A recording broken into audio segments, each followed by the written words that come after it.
Coming up, new developments surface after a car strikes protesters. And later, the return of students to campus puts positive cases of COVID-19 on the rise.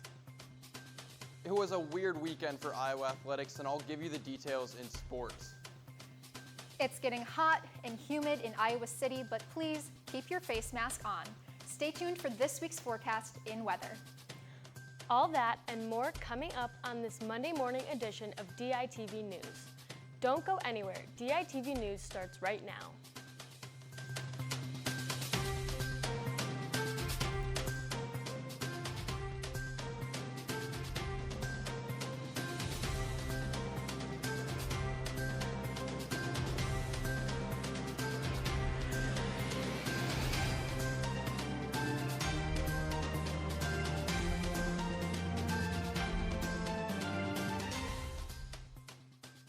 Good morning, and thank you for tuning in to the Daily Iowan TV. I'm Isabel Tussel. A vehicle that sped through a crowd of Iowa Freedom Rider protesters Friday night has been identified. Iowa City Police are searching for more information on the incident which took place on the corner of Gilbert and Burlington Street. The vehicle hit at least 2 people, but no serious injuries were reported. Prior to the collision, police in an unmarked vehicle noted the license plate number of the speeding vehicle as it headed towards the site of the protest, but the officers weren't aware the vehicle hit the protesters. According to a media release by the Iowa City Police Department, the officer didn't follow the car because of crowded roads and heavy pedestrian traffic. The protest was held after Iowa City City Council pulled back on investigating Iowa City Police's actions during a protest on June 3rd. The Freedom Riders are demanding that Iowa City City Council releases videos of police tear-gassing protesters. Mayor Pro Tem Mazahir Salih said Tuesday that an investigation wasn't necessary because of video evidence showing Iowa State Patrol ordering the use of tear gas on protesters, not the Iowa City Police Department. Classes have yet to begin, but University of Iowa residence halls are already seeing positive COVID-19 cases.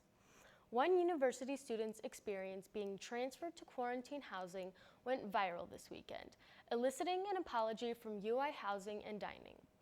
UI freshman Ann Gahn's testimony about feeling, quote, like a guinea pig, unquote, for the university and experiencing, quote, indifference, unquote, from staff was one of many posts shared with @UIowa meme page, a popular student-run account. Assistant Vice President for Student Life and Senior Director of University Housing and Dining, Von Stange, issued an apology Thursday for Gahn's experience. Stange said, quote, does not meet the standards of the university, unquote. The exact number of positive cases on the University of Iowa's campus is unknown. The university will release the number of self-reported cases this Friday. On the first day of classes, students hope for good weather. Let's toss it to Bailey in the weather studio to hear today's forecast. Thank you, Isabel. While students are bringing action back to Iowa City, things are physically heating up this week. Today, prepare for a day filled with sun and a high of 96. Things will cool off a touch tonight. Expect clear skies and a high in the mid-80s. Looking at the rest of the week, things aren't going to change too much.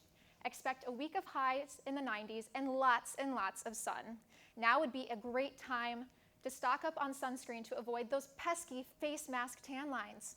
Even if you opt for a face shield, some UV ray protection should be a part of your skincare routine this week. Let's keep you away from those harmful rays. Finally, Saturday marks the return of cooler temperatures with a projected high of 82. I'd also stock up on some deodorant because it's going to be one hot and sweaty week. Back to you, Isabel. Thanks for the weather report and some skincare advice, Bailey. An unconventional Republican National Convention begins today in Charlotte, North Carolina. The RNC will run through Thursday, taking a primarily virtual format. The convention will have a mixture of pre-recorded and remote speeches. To support social distancing efforts, a limited number of delegates will participate in person. 6 delegates will represent Iowa instead of the usual 40. National Delegate Anthony Marlowe said in an email to the Daily Iowan that Iowans and their delegates, quote, are proudly and unanimously supporting President Trump for 4 more years, end quote. Iowa Governor Kim Reynolds is scheduled to speak at the RNC Tuesday, and Iowa Senator Joni Ernst will speak Wednesday. President Trump's speech will take place on the White House lawn instead of in person in Charlotte. In the fall, Iowa City echoes with the chants of sorority sisters. The sound of recruiting season is something Iowa City residents won't be hearing this year.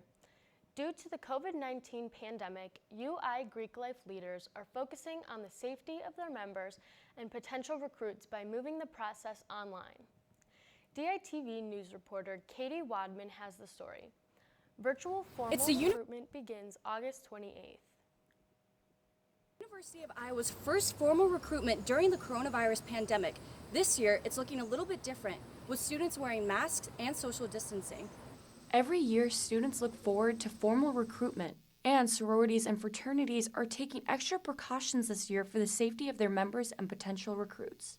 The entire recruitment process will be virtual. They have also taken steps to make the move-in process for returning members to be safe, wearing masks and having time slots. We had workers make sure that all of their beds were 6 feet apart and their heads weren't towards each other. As of now, they have decided to cut back on large social gatherings this fall, including philanthropy events. Definitely for big philanthropies, we're gonna cut it back as of now.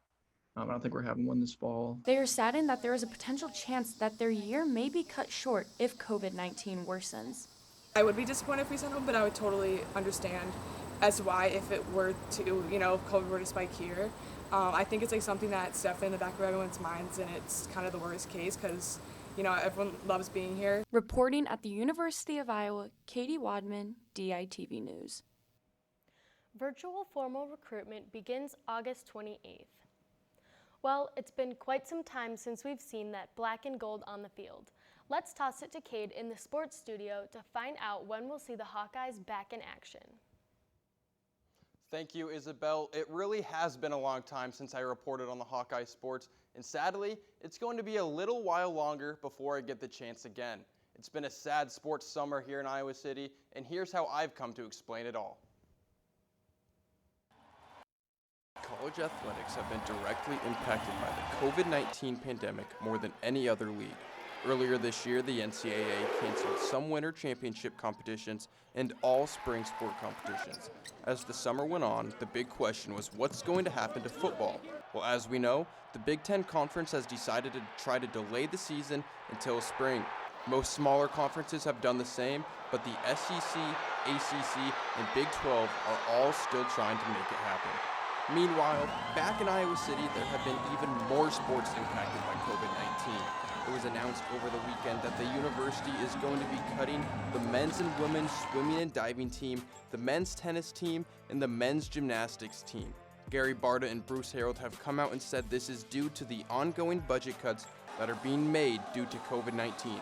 Without fall sport competition, university athletics are estimated to be losing $100 million in revenue. Now, I know I'm supposed to be an unbiased reporter, but this is absolutely heartbreaking for these athletes. When it comes to college sports, football and basketball are top dog, but these athletes work just as hard as anyone. Multiple athletes from these different sports have taken to social media to express their outrage, but this is just something that seems like it won't be reversed. Men's tennis and men's gymnastics were two of the first sports I got to cover as a sports reporter. They truly are two of the coolest sports I got to see up close. And if I never got the opportunity to report on those, then I don't know where I would be today. COVID-19 has been hurting the country for a couple of long months now, but this is something that is going to take years for Hawkeye Nation to recover from. Isabel, back to you.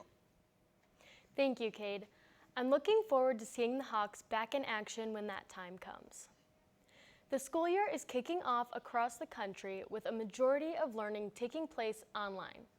Teachers are finding unique ways to drum up excitement about distance learning. In Georgia, a video of 2 teachers rapping about e-learning went viral. The rap parodied the Jack Harlow song, What's Poppin'? The 2 teachers, Callie Evans and Audrey Williams, created the rap to build excitement. Thank you for tuning in to DITV News. Head over to dailyiowan.com for all your latest news between Monday and Friday. Tomorrow marks the debut of Daily Iowan TV's brand new social media show, DITV Now.